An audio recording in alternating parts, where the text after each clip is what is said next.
WHGE 95.3 FM. Coming up, the Open Eye.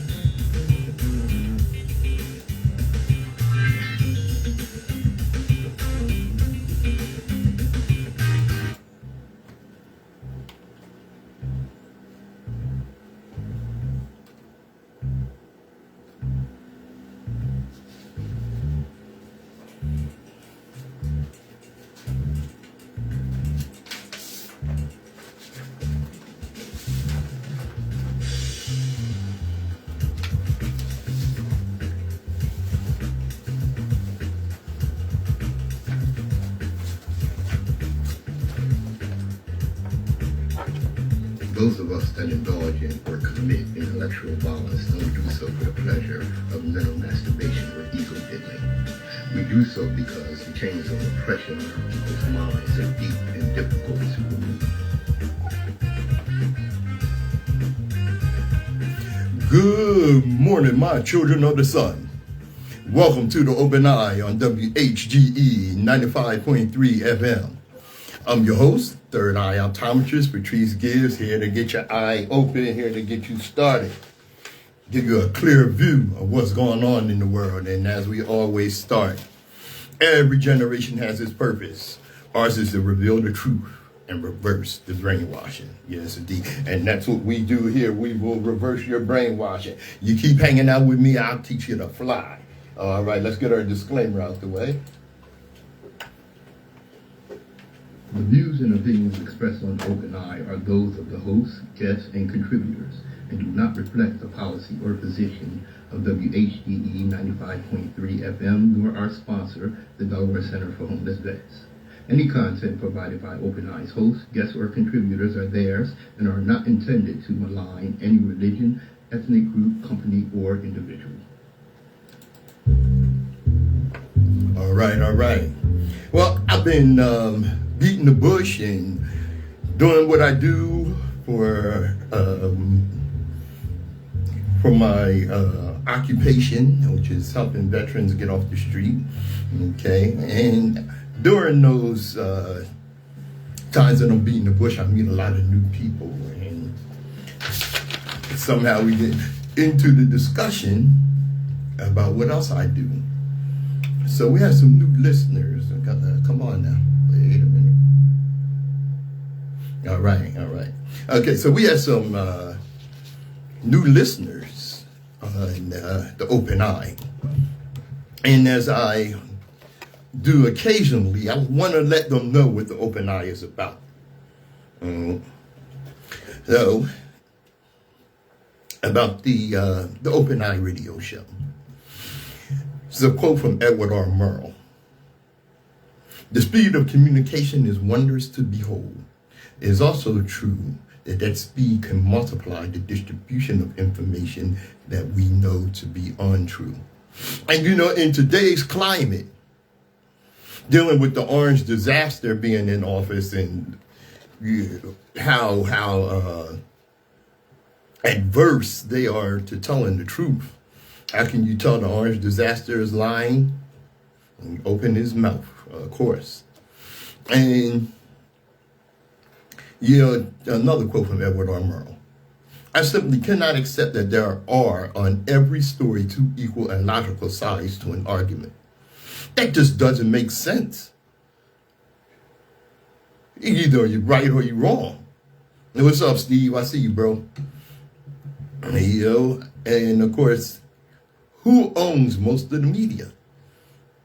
1,500 newspapers, 1,100 magazines, 9,000 radio stations, 1,500 TV stations, 2,400 publishers, owned by only 3 corporations. Welcome to the Open Eye. The Open Eye radio show is about keeping your vision clear. The Open Eye is about well-researched, accurate reporting and honest, fearless, social, political commentary, free of corporate influence. Our community must have information not based on emotionalism, sensationalism, or manipulation, but information that is well analyzed, clear, and concise that will educate the community. We must control the propaganda. We understand the importance of this. For this reason, we take on the responsibility of keeping our community well informed. Doing this every Saturday, 11 a.m. or thereabouts, right here on WHGE 95.3 FM, and of course on Facebook Live. All right, let's move right along here, get some things out the way, deal with some things here, because I see so many people over 30, over 40, still haven't grown up. You know why? Well, let me tell you, I didn't just grow up. I was taught to speak when I enter a room. Say please and thank you. To have respect for my elders and to get up off my lazy ass and let the elder in the room have my seat. I was taught to say yes, sir, and no, sir. Yes, ma'am, and no, ma'am. I was taught to lend a helping hand to those in need. Hold the door for the person behind me. Say excuse me when it's needed, and to love people for who they are, not for what I can get from them. I was also taught to treat people the way I want to be treated. I was raised. I didn't just grow up. Some people didn't even grow up. Like I said, I'm looking at people 30, 40, 50, 60 years old. Still ain't grow up. It's a damn shame. And that's the problem with America. America refuses to grow up. Okay? You know, I often say that, and I advise people on this. My past is not a stick you can beat me up with. I'm not ashamed of who I was yesterday because I'm not that same person today. Because I grow. So imagine being so ashamed of your history that you make it illegal to teach it to your children. And that's America. That's America. Yeah. I tell you, one of the things that occurred while I was growing up was what my mother would do. My mother was a great teacher. Her 4 favorite words were, here, son, read this. And one of the people she taught me about was Langston Hughes. One of the early, I think I probably was like 10, 12 years old. She gave me the biography of Langston Hughes. Mm-hmm. Let me tell you a little about him. He wrote a collection of short stories called The Ways of White Folks. It was published in 1934. And the book explores the complex relationships between black and white people in America during the 1930s. What's up, Brother James? All right. Key themes, racial tensions. Langston Hughes examines the tensions and contradictions between black and white people, highlighting the ways in which racism and prejudice are embedded in American society. That was far ahead of his time. White supremacy. The stories critique the ways in which white people maintain their power and privilege, often through subtle and insidious means. Black identity. Hughes explored the complexities of black identity, including the ways in which black people navigate and resist white-dominated society. Social commentary. The book offers commentary on issues like lynching, segregation, and economic inequality. Notable stories. The Blues I'm Playing. There's a story about a black musician who becomes embroiled in a complicated relationship with a wealthy white patron. Father and son. A tale of a black man who is forced to confront his own identity and sense of self-worth in the face of white racism. Another notable story, A Good Job Done. That's the story of a black man who loses his job due to the machinations of a white co-worker. How many of us have experienced that? Style and significance. Hughes' writing style.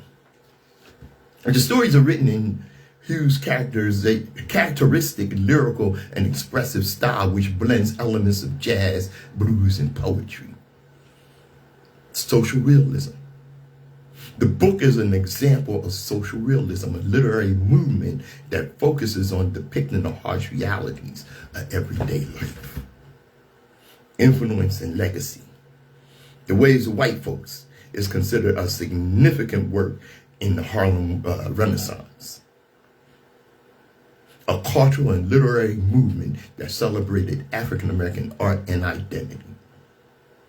Langston Hughes, a prominent poet, novelist, playwright. Hughes was a key figure in the Harlem Renaissance.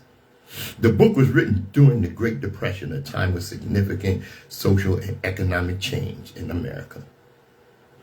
Stories by Langston Hughes, The Ways of White Folks. All right. Get your hands on that. WHGE 95.3 FM, The Open Eye. Oh, where we at?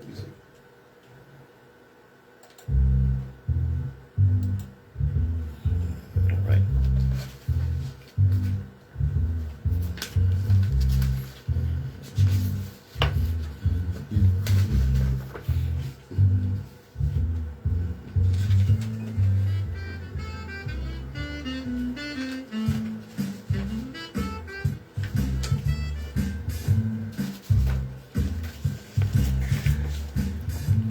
WHGE 95.3 FM, The Open Eye. One of the tools that is used in government, in the Senate, is the filibuster. Brother Holland. Yeah, the filibuster. One of the most historical, significant, I hate to say it, significant, was Strom Thurmond filibustering the Civil Rights Act. Okay. He held the Senate floor for some 20-something hours. Well, recently, Senator Cory Booker broke his record. And he filibustered for like full 24 hours. Okay. Now, I tell you what, I looked at this and I had to wonder, what did he accomplish? What did he accomplish? What legislation did he block? Okay. These are questions journalists should be asking about Senator Cory Booker and his filibuster. Was it performative? Yes. What did it accomplish? Not a damn thing, actually. All right? That's right. Not a damn thing. And you have to ask, journalists should ask Cory Booker, why confirm another Trump nominee right after you did this speech? Why miss your committee's antitrust hearing on big tech? And why did you even barely mention Gaza? Mahmoud Khalil will be tried in your home state. Why was that even mentioned? And how do you justify voting with Trump, Republicans, and establishment Democrats to send billions in weapons to Israel just days after your speech? Yeah, I know there's a lot of people that were fawning over the courage and stamina of Senator Cory Booker for his record-breaking Senate speech. But maybe, just maybe, we'd be better off if instead of asking him how he didn't go to the bathroom for 25 hours, we should be asking him about his policy positions, his actions, and his silence on some very pressing matters. I was not impressed because it didn't mean a damn thing. He didn't block any legislation. You didn't bring about any change. There was nothing revolutionary about what you did. Would you think I forgot that you voted against importing prescriptions from Canada because you're taking pharmaceutical money? No, Cory Booker, you can go to hell. Your damn thing. That's where Brother Lawrence. Yeah, Alan Lawrence has tuned in. Alan Lawrence is the host of the Weekend Review right here. Comes on at, I think it's 4. I want to say 4 o'clock. That's right. But you don't want to miss that. This is not the only show on WHGE 95.3 FM.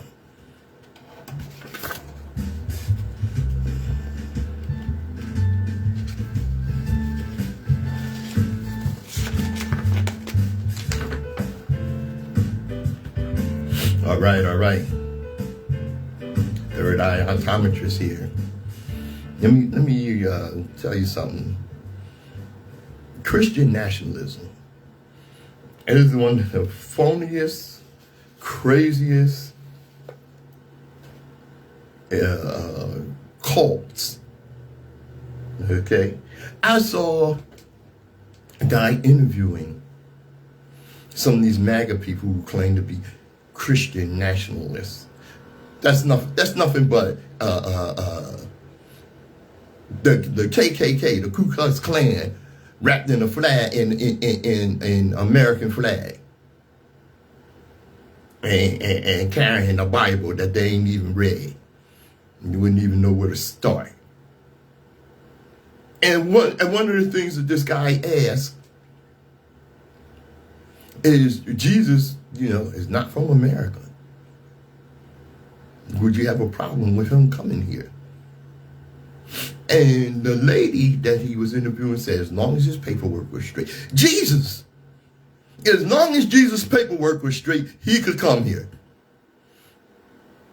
The Son of God, the King of the universe. I don't believe none of that. But anyway, she said his immigration papers need to be straight for him to come to America. Damn! See, it's odd being told to take scripture literally. But when you take Christ's first sermon literally, you just bring good news to the poor, health to the sick, set prisoners free, and liberate the oppressed. And you know what that lady would have said? You would be told to stop being political and all that social justice isn't biblical. That's how crazy these people are, man. Jesus needs his immigration papers. So I advise my people to stay away from that mess. All right?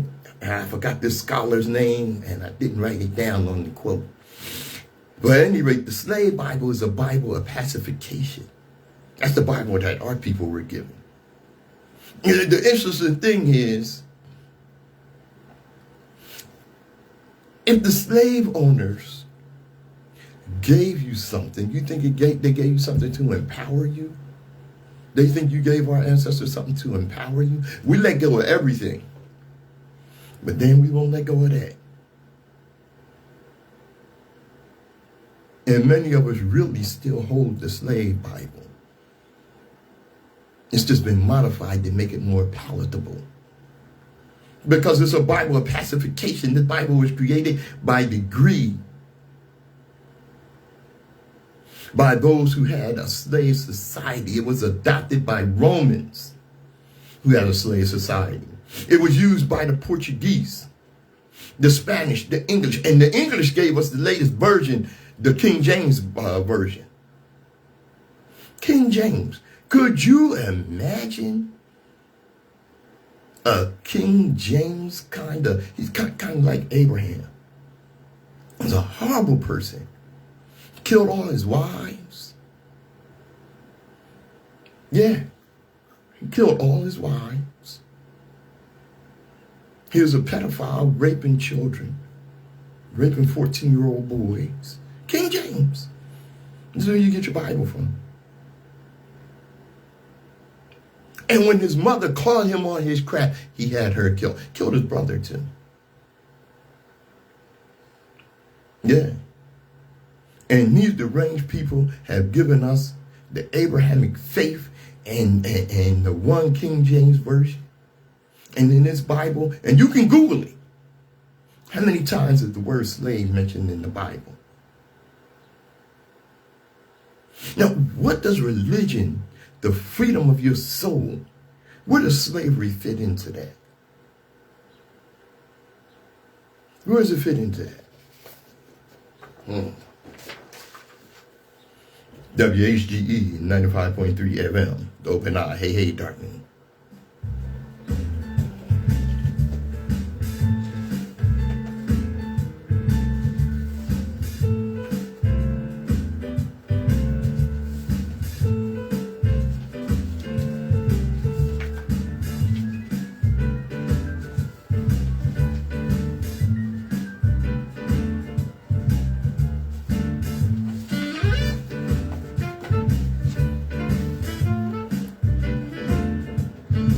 All right.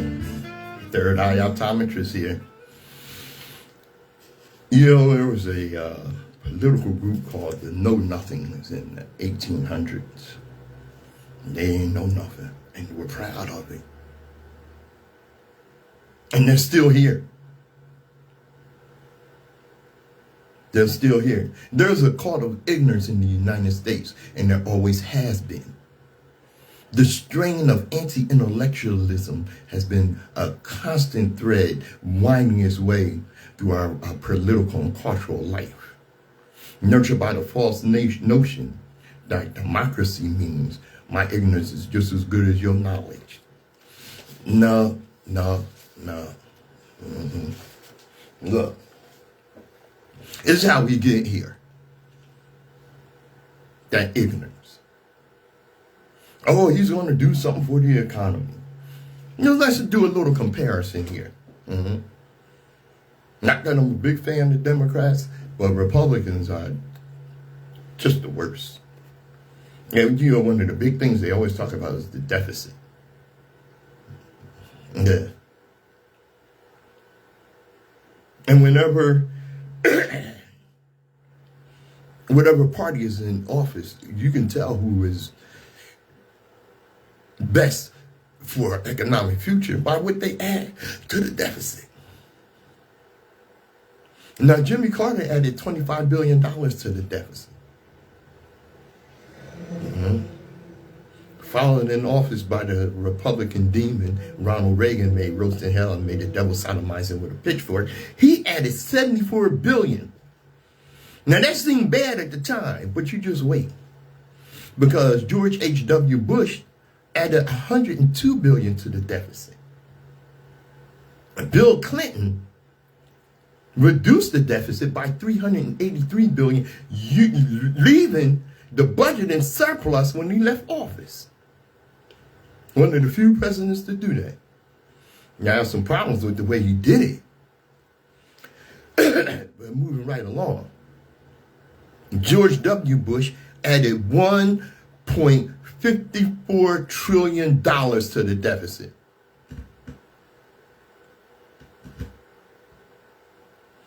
Then came Barack Obama. He got the deficit down to $585 billion. That is, he reduced it by $825 billion. And then along came the orange disaster. His first term in office, he added $2.1 trillion to the deficit. Of course, followed by Joe Biden, and what did he do? He reduced the deficit by $942 billion. And now the orange disaster is back in office. All right? And who does he have in tow? Elongated muskrat. The very epitome of white, entitled, and incompetence. I was trying to figure that out last week.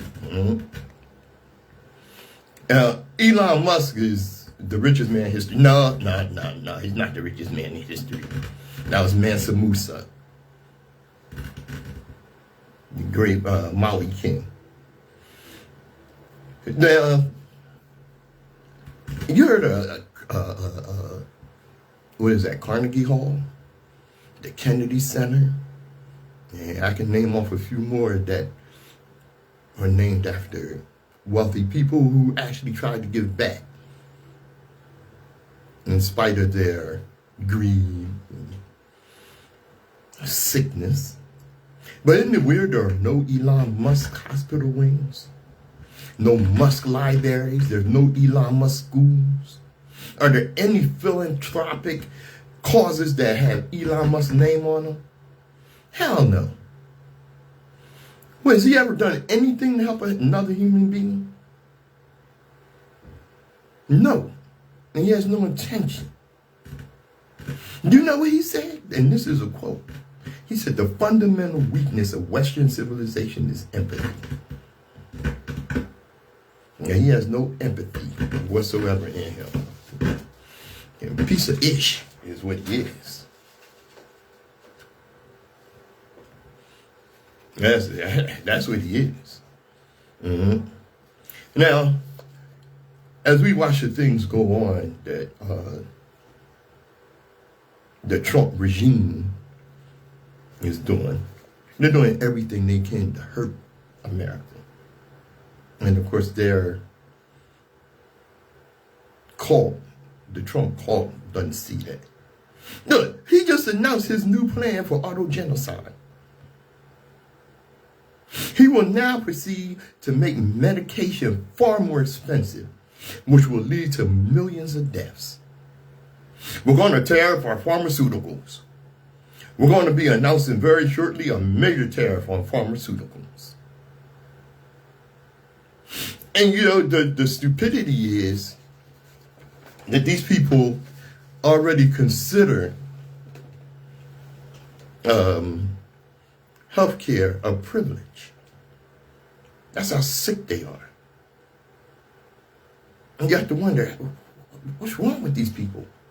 How could they not look at this and say, hey, this is not right for anybody? Well, because Trump supporters don't measure his success by what he does for them. They measure by what he does against people. That's why they voted for him. They measure what he does against people they don't like. That's why they see him as being successful. This is why they will never abandon him. His tormenting of the others sustains them until that crack reaches them. And you watch as these people suffer from their own actions. All right? You have to look at where what the effect is.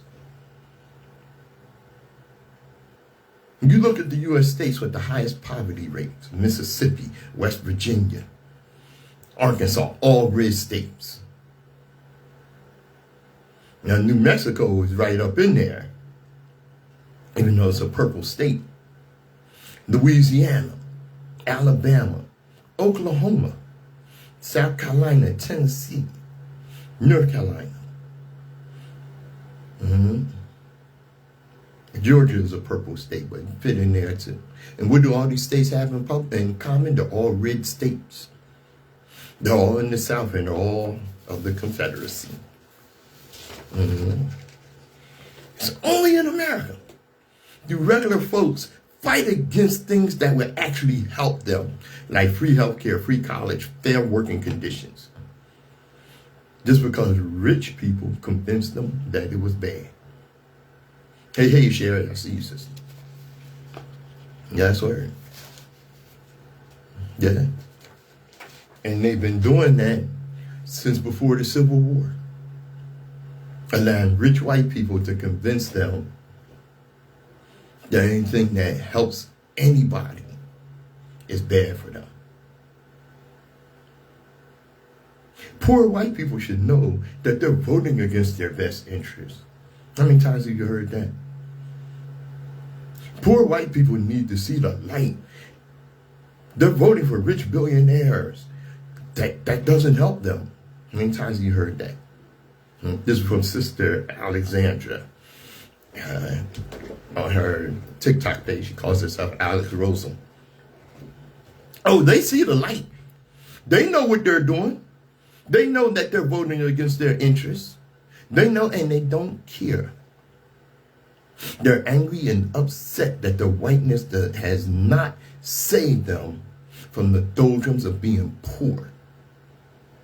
And they know the depths of their poor white souls, that they do not have the skills, the ambition, or the smarts to survive in a world that requires all those things. To not be poor. Let me tell you something right here, right now. Poor black people and poor people of color become disillusioned. And you know, they become jaded. That's it. That's it.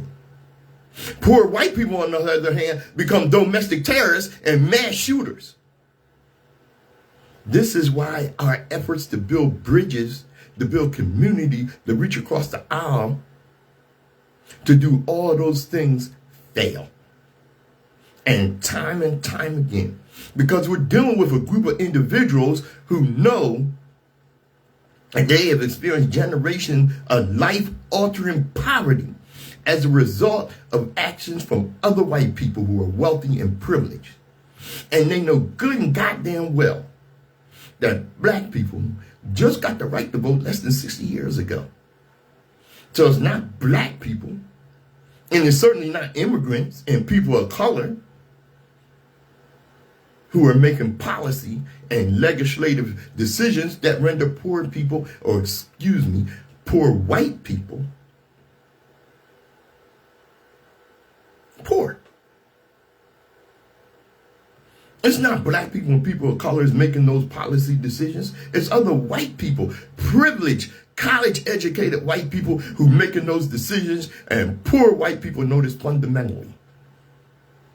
They know this, and they are just that full of hate and insist on directing their hate towards black people and towards people of color because at their core, they're racist no matter what.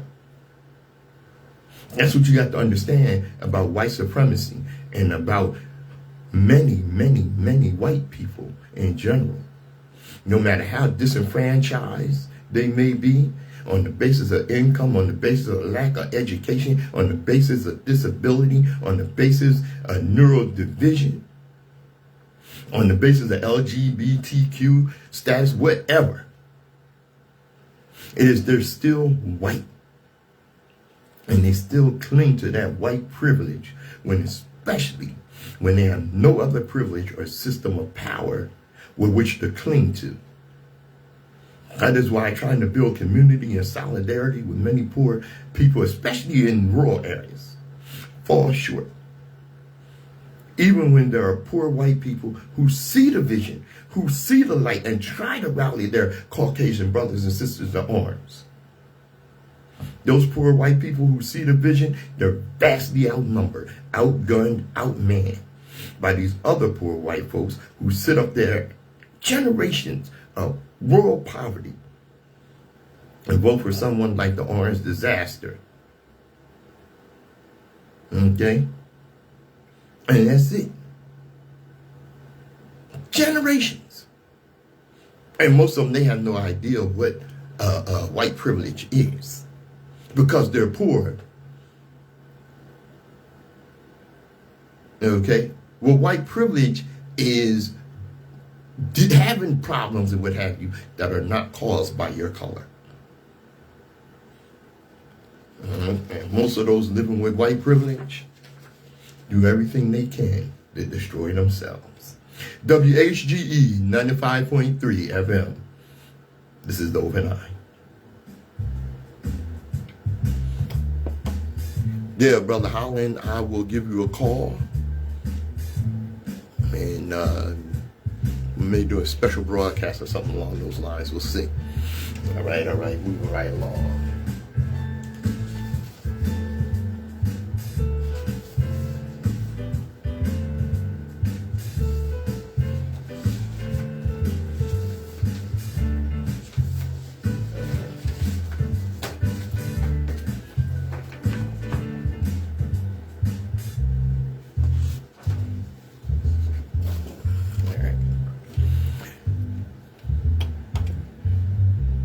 WHGE 95.3, the Open Eye. All righty. Big deal has been made about April the 5th's protests. Big deal been made about that. Well, yeah, I look at some protests, and there were millions there all over the world. Yeah. Excuse me.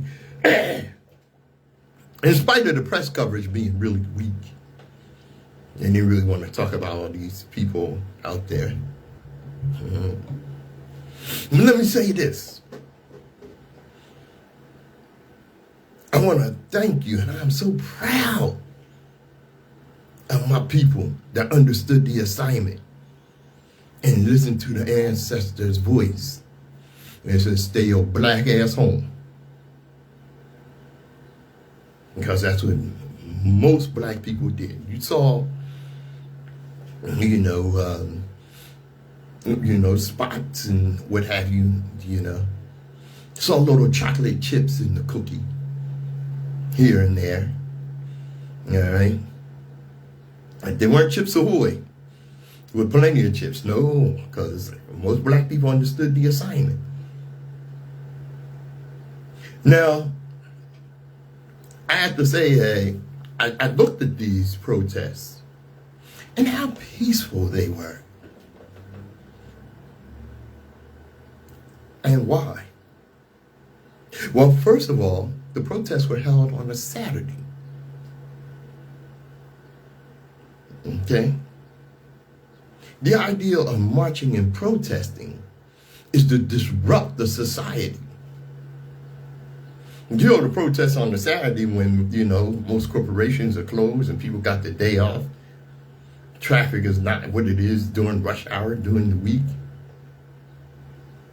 Okay?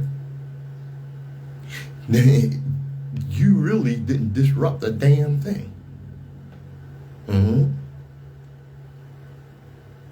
And you look at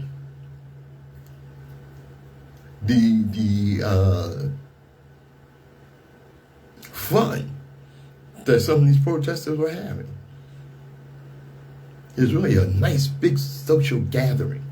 Oh, they had their signs about don't touch me and this, that, and the other. Yeah. But at some of these protests, it was almost like a carnival or festival atmosphere.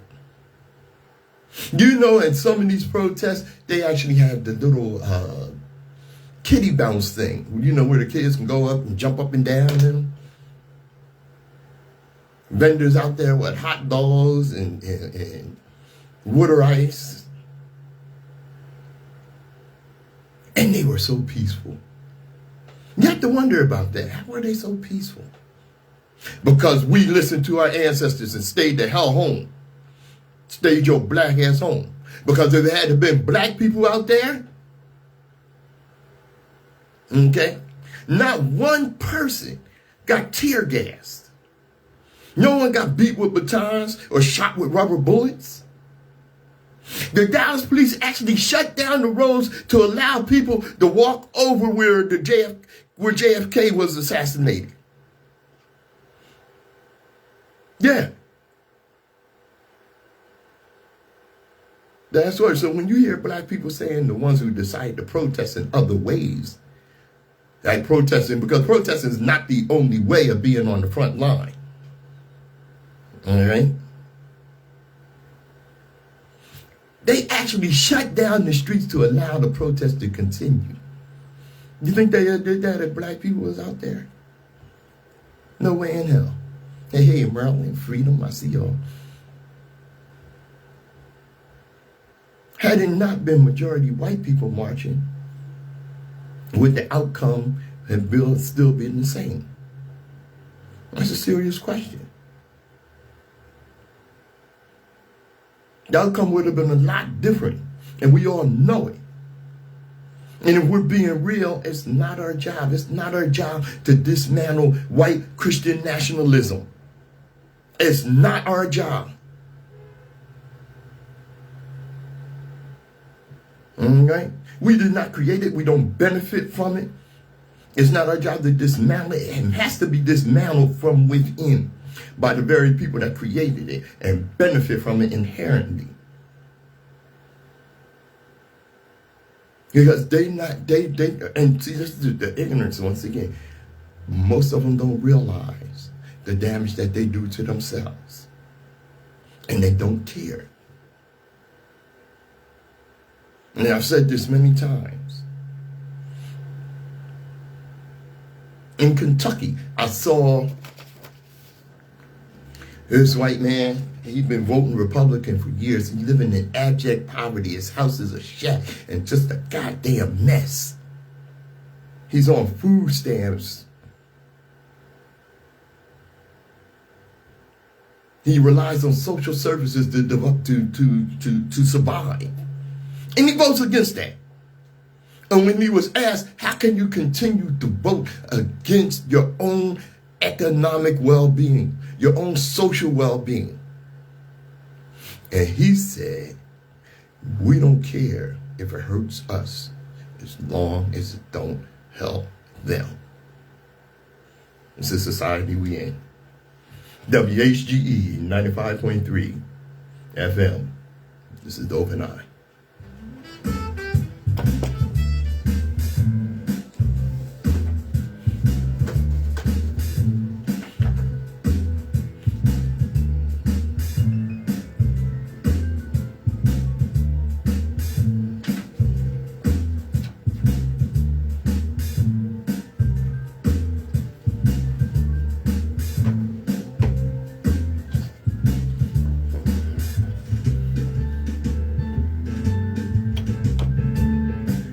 All right, Brother Jakeem, I see you. Yeah, I hear you, Sister Freedom. Ain't no way. No way in hell. Yeah, that's right. You know, it's something when we do get in a position to affect change, they can't stand it.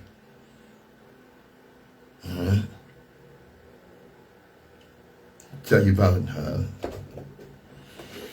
police captain in Seattle. Black police captain flagged racism in Seattle Police Department. The police chief allegedly responded, I can't fix all this. And he did that before he demoted the police captain for finding the racism, for pointing it out. Yeah. And now the city of Seattle will pay nearly $1 million to the police captain to settle a lawsuit in which he alleged that the city's police chief demoted him for reporting racism and discrimination. Eric Greenan, a 30-year veteran with the Seattle Police Department. He sued the city and former police chief, Adrian Diaz, in March of 2024. Greenan alleged that Diaz retaliated against him and reduced his rank after he reported race and gender discrimination within the department while he served in a command position. Diaz was fired last December by Mayor Bruce Harrell over an improper relationship with his chief of staff. The cat's crooked all along, you know.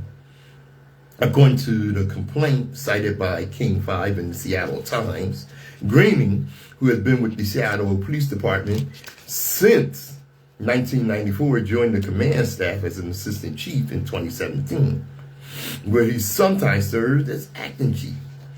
In 2021, he was tapped to lead the department's Racial and Social Justice Initiative, Change Team, and the Collaborative Policing Bureau. His new leadership positions made him responsible for reporting racism. It was his job to do that. And gender bias within the police agency, the Diaz, and propose workable solutions according to the suit. Greenan raised several concerns to Diaz after observing that the community outreach responsibilities and work regarding diversity, equity, and inclusion were often assigned to women and minority members of the department. He noted that white commanders, civilian executive directors, and other assistant chiefs were being absolved of any responsibility to connect with community members in a non-enforcement capacity. He also alleged that Diaz excluded women and black people and people of color from command personnel from decision-making processes, circumvented black supervisors to make requests directly of their subordinates, and allow white lieutenants to bypass collaborative policing bureau leadership, which included Greening and other people of color. You know, it's something he was given for functionary interview before being demoted to the rank of captain and placed in charge of the Force Review Unit, which came with a $27,000 pay decrease. So basically what they did, they punished him for doing the job that he was hired to do. So he's going to get $638,000.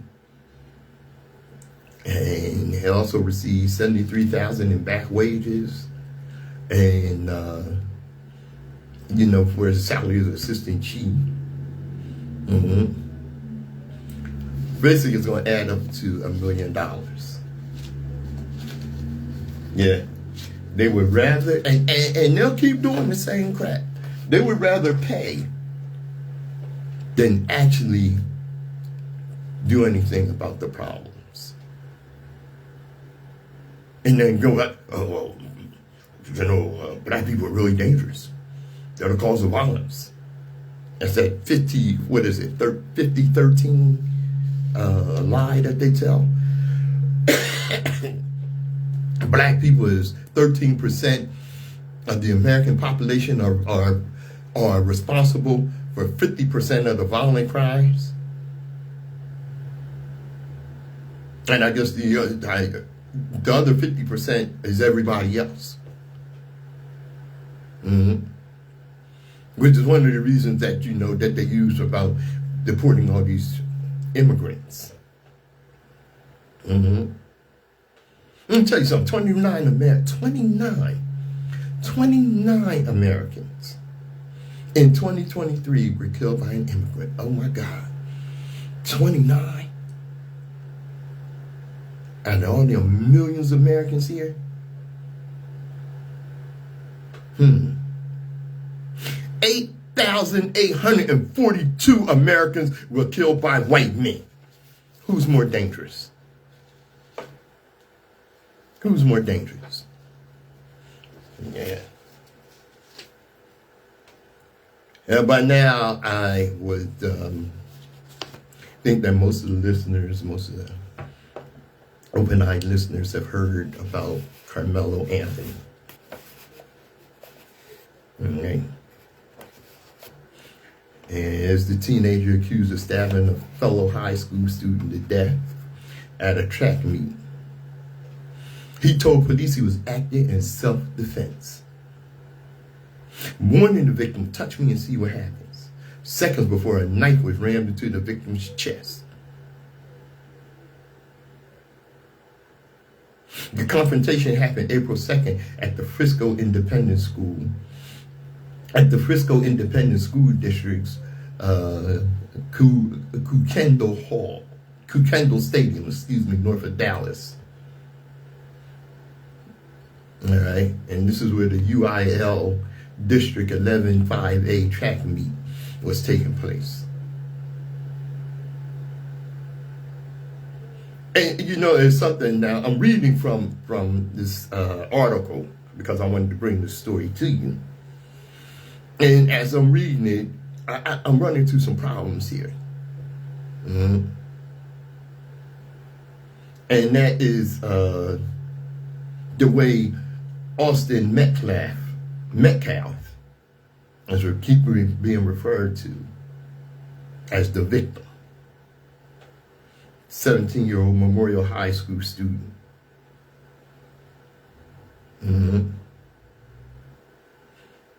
And the thing is, the crazy thing is, I got this from a black website.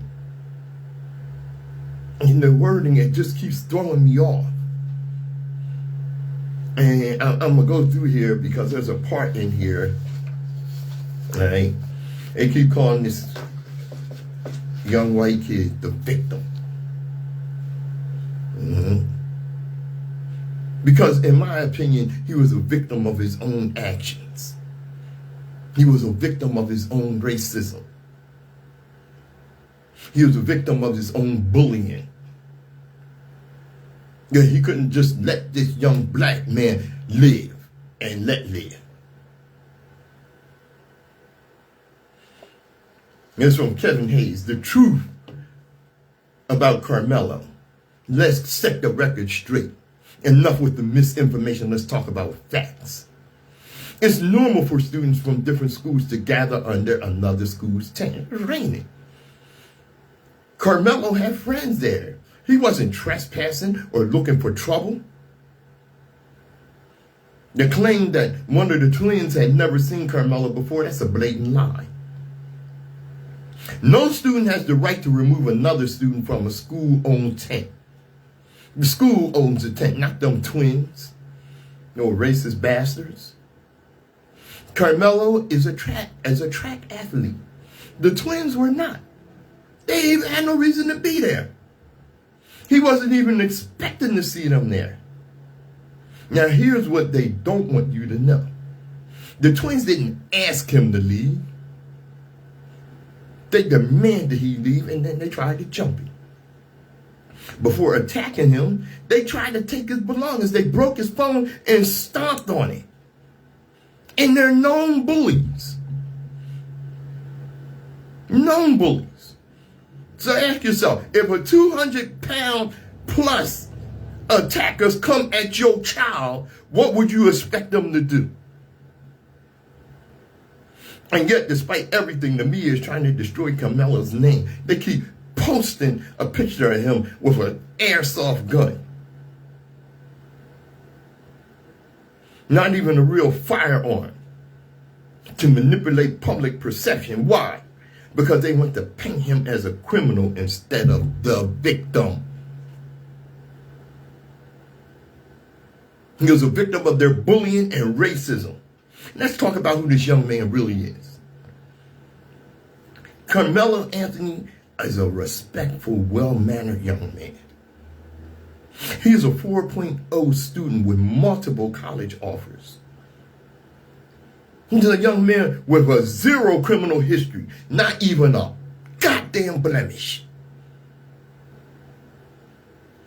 A son raised in a loving home by parents who taught him right from wrong. A life was lost, and that's tragic. But what's also tragic is the way the media is twisting this story to fit their own agenda. And Kevin Hayes, a family member of Anthony's, backed up his claim of self-defense. However, police have not corroborated this account.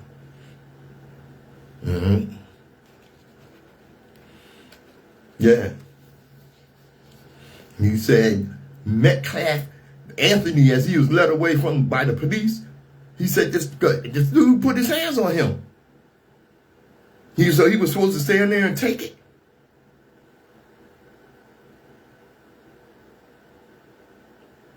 He inquired whether his alleged actions could be considered self-defense.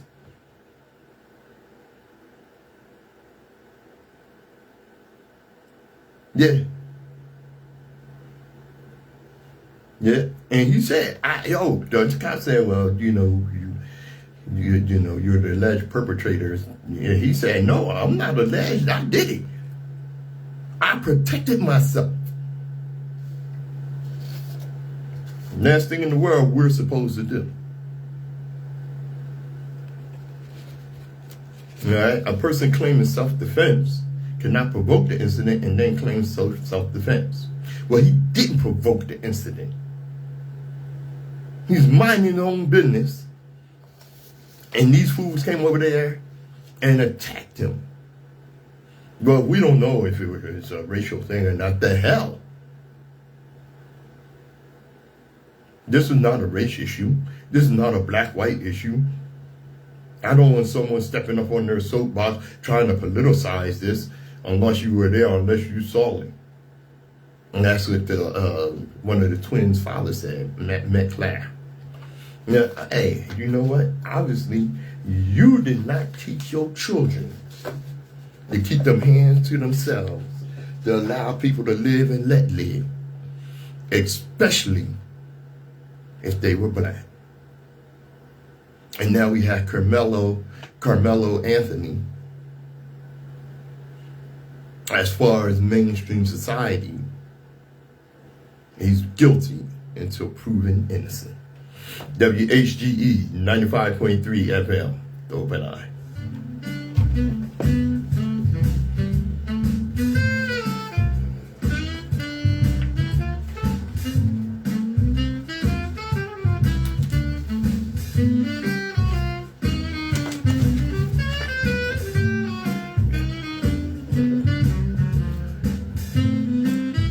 All right. You know, one of the things that has come up from the incident, because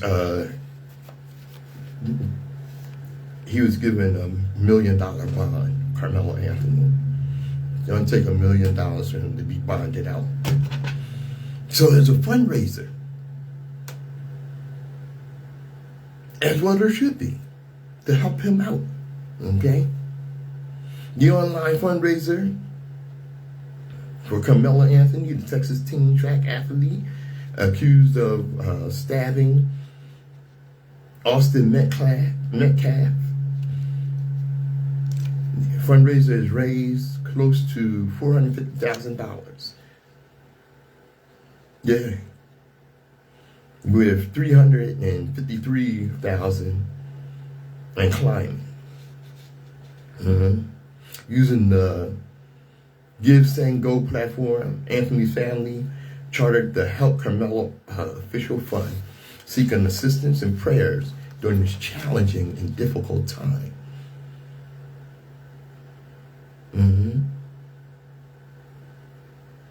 And of course, what did you know?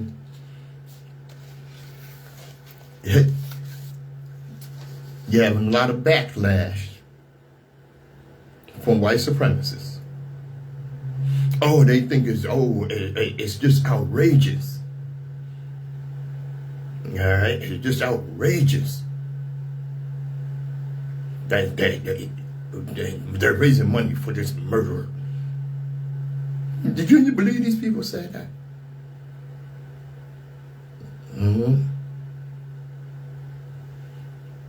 They didn't want the teen situation to mimic one from the past. We're going to get him out.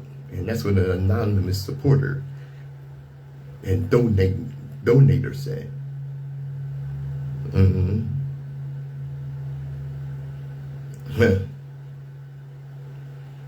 That's right. Oh, they're just really upset that they're raising this money. Now, white folks out here asking why Carmelo Anthony who had a knife but had no problem with a 17-year-old Kyle Rittenhouse having an AR-15 that he wasn't licensed to carry. And they raised so much money for him, and he wound up a damn millionaire from all the money they had, and that's from Bishop Talbot Swan. They had no problem raising that money for him. But we're not supposed to do that. Yeah, sir. Brother Vaughn, WHGE 95.3 FM, the Open Eye.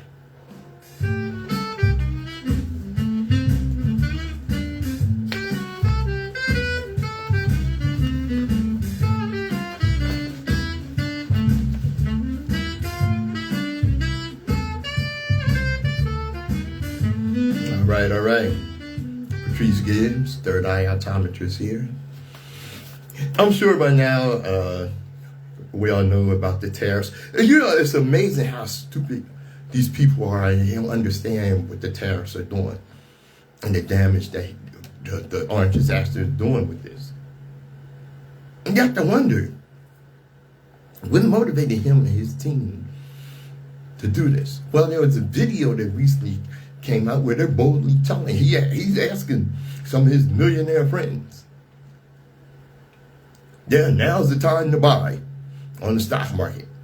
He made 200 million, he made $1 million, he's made $1 billion. Then he had an abrupt pause on his China tariff tirade. All right. While Lawrence Disaster's buddies and a lot of these Republicans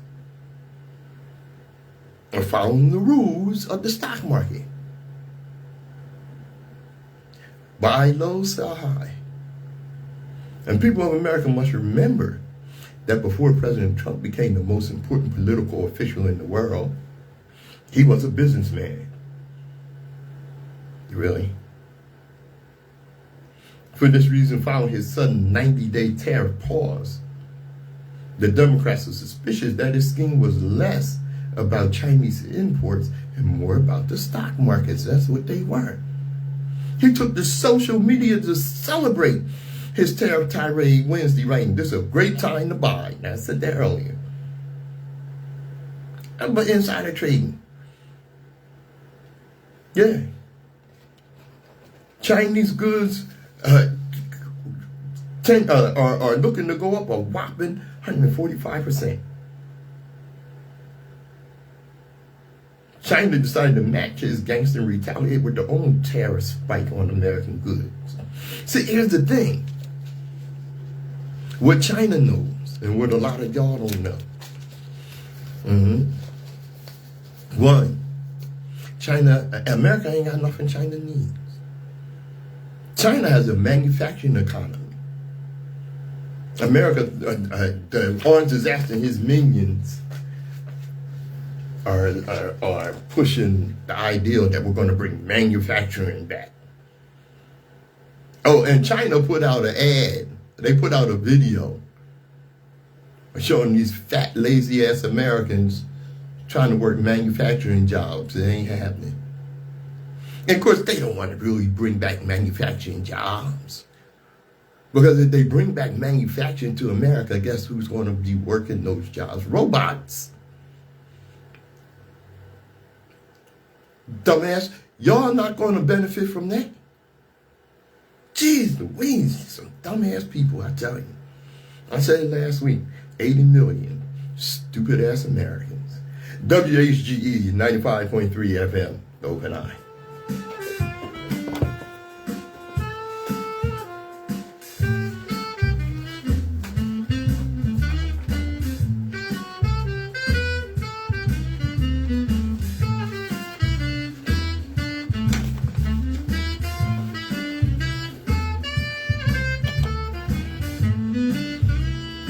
All right. Patrice Gibbs here. You know, I really don't like talking about this hussy, but she's at it again. And that's Candace Owens, notorious Negropean bed wench. Once again, she's leaving the Republican Party.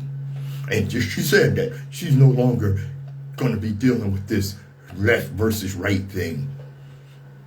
And what motivated her to lead the Republican Party was it was her Christian values. Oh man, is she full of ish. Don't y'all let her back in the barbecue. Don't forget that she said Juneteenth was a ghetto holiday. Don't forget that she was in support of Derek Chauvin, George Floyd's murderer.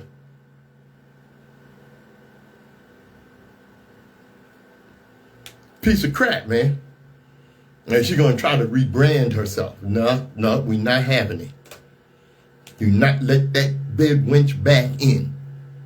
Under no circumstances. Because that's what she is. And I remember, what's the sister call herself? It's right on the tip of my tongue. But at any rate, I'm gonna quote some of the things she said. Candace Owens sold her soul a long time ago for some money, and now she's living the hard life. And that man that she got engaged to after only knowing him for a few weeks, you cannot convince me it was out of love. That was for money, security, and a little bit of power, which is hilarious because she constantly talks about other women being whores. And she's just a glorified prostitute who married her John, who probably gave us a whole nother issue.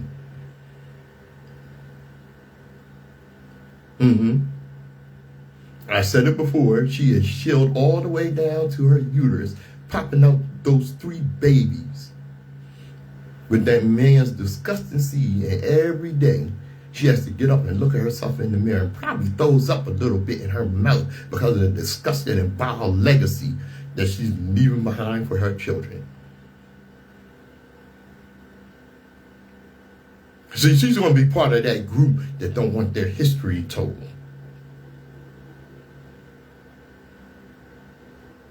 She knows it's pathetic because Candace Owens knows that she's a lioness, and she knows when people see and say, I wish I could debate her. Now, I wouldn't debate her. I wouldn't waste my time. You know my feeling on that. I will not debate anyone that Harriet Tubman would have shot. I'm Patrice Gibbs.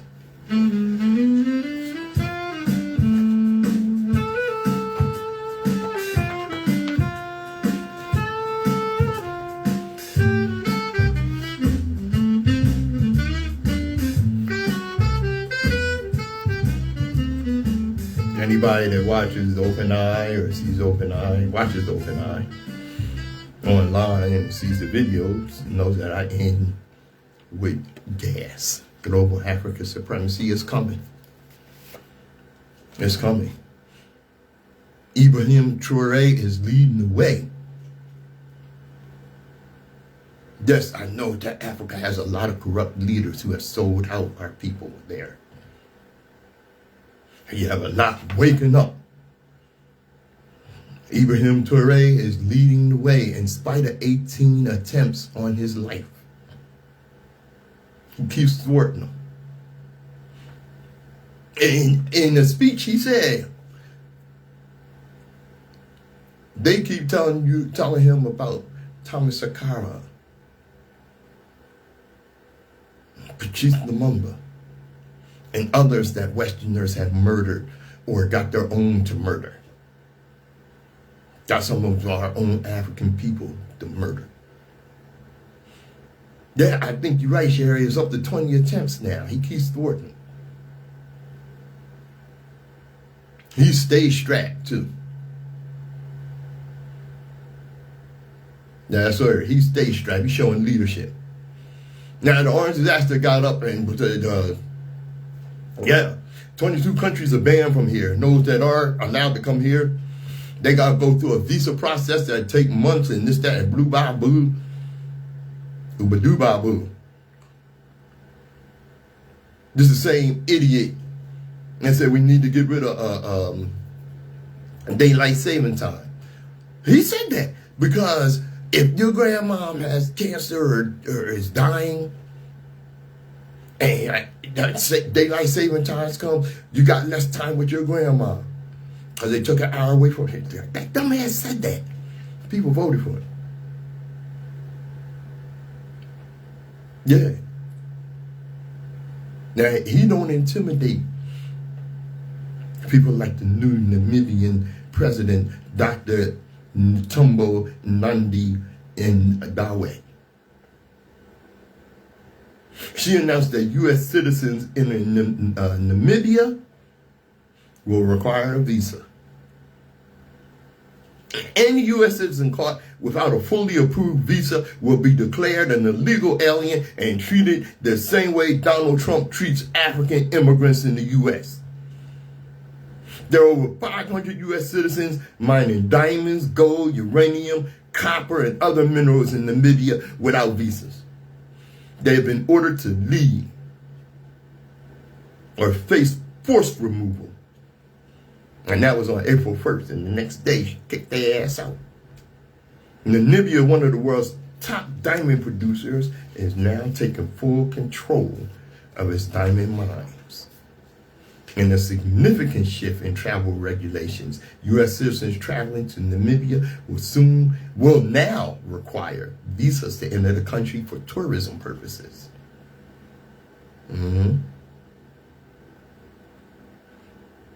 That's after Namibia's first female president came into office.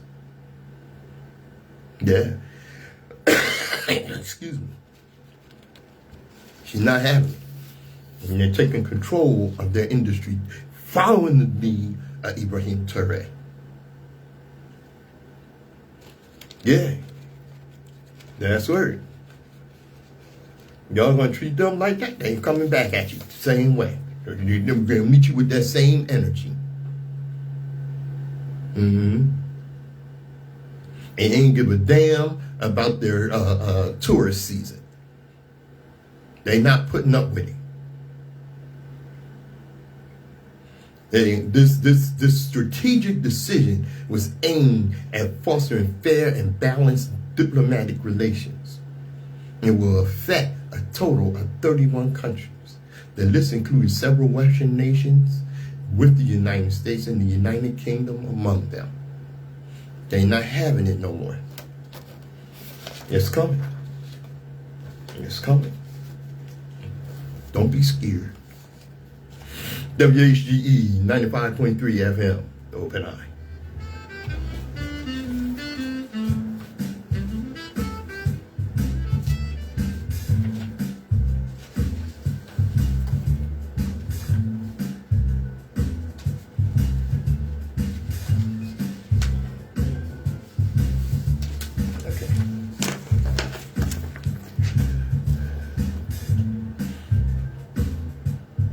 WHGE 95.3 FM, the Open Eye. All right, I'm almost finished, y'all. Wait a minute. You know, it's something how anti-scientific man these right-wing mayonnaise mafia people are. You know, prior to the 20th century,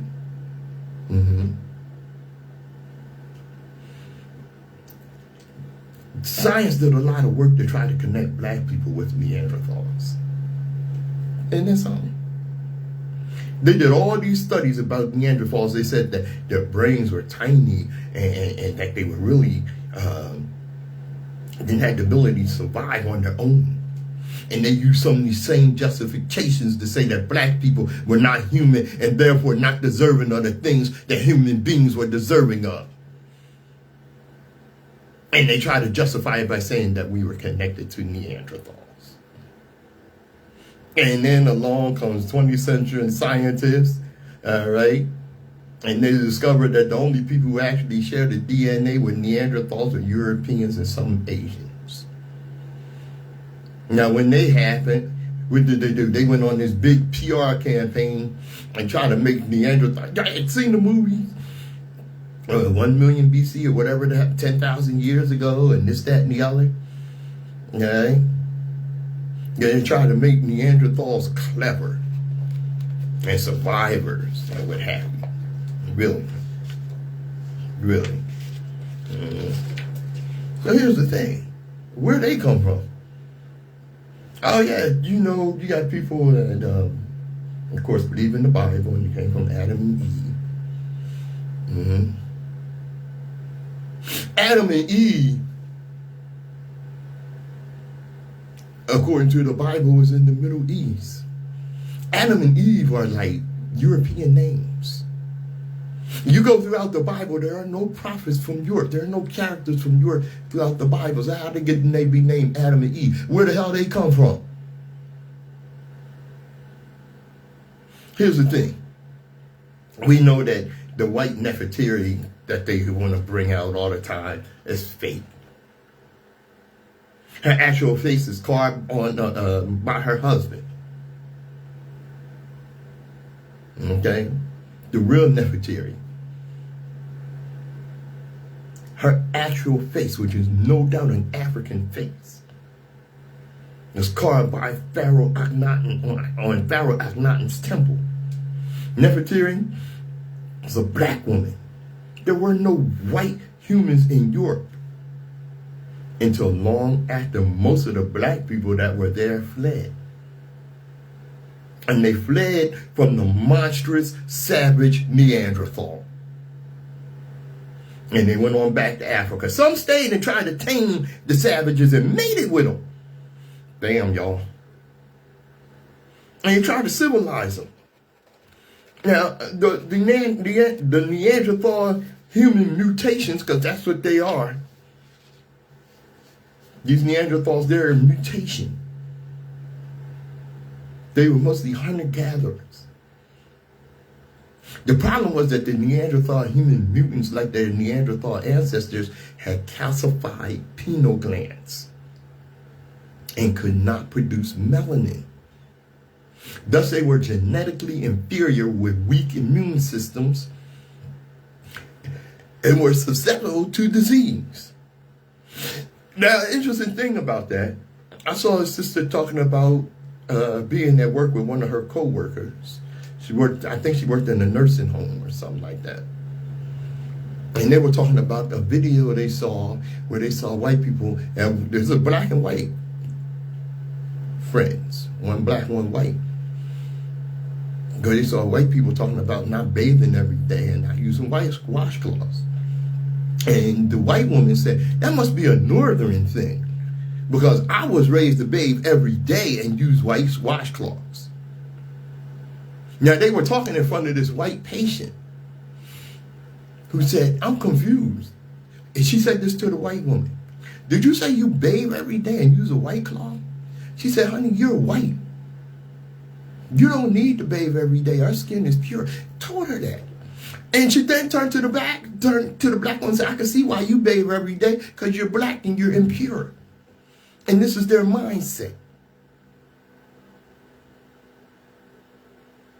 And that's why they have weak immune systems. And like most fur bearers, Neanderthals feared fire and ate raw meat. And some of them still do eat raw meat. And eventually most of them died off. The Neanderthal human offspring bred a measure the Neanderthal out and could no longer compete with wild animals in the manner that their savage parents could. And they sought higher ground for protection. Many gathering in mountainous areas like the Caucasus Mountains. However, these offspring still had calcified pineal glands and could not produce melanin. And they remained genetically inferior, and their taste for blood and savage nature has barely been tempered to this day. The Caucasian oppressed, murdered, and made war on each other for centuries until they came into contact with other societies. Then they oppressed, murdered, and made war on them. It's in their ancestral bloodlust. It's in their DNA. Yeah. It's in their DNA. Mm-hmm. Why are you talking about history so much? Because of something Dr. Clark said. History is the clock people use to tell their time of day, and it is the compass that people use to locate themselves on the map of human geography. It tells you where you've been, what you are, and where you are. But most importantly, history tells you where you still must go and what you still must be. So Dr. John Henry Clark, WHGE 95.3 FM. I'm Patrice Gibbs.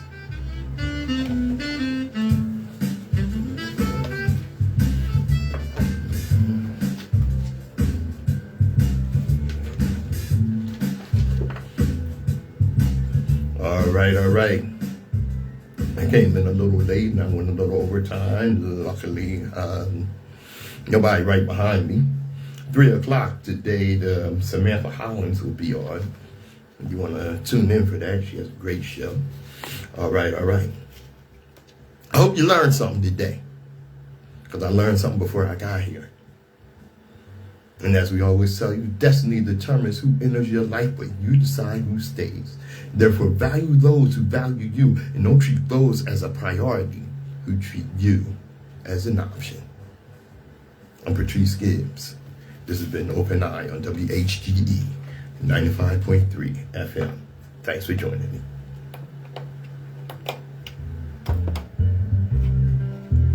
All right. Thanks for joining us. Like I always tell you, global African supremacy. Keep your eye on Africa. It's coming. More on that in coming weeks. All right, I'm Patrice Gibbs.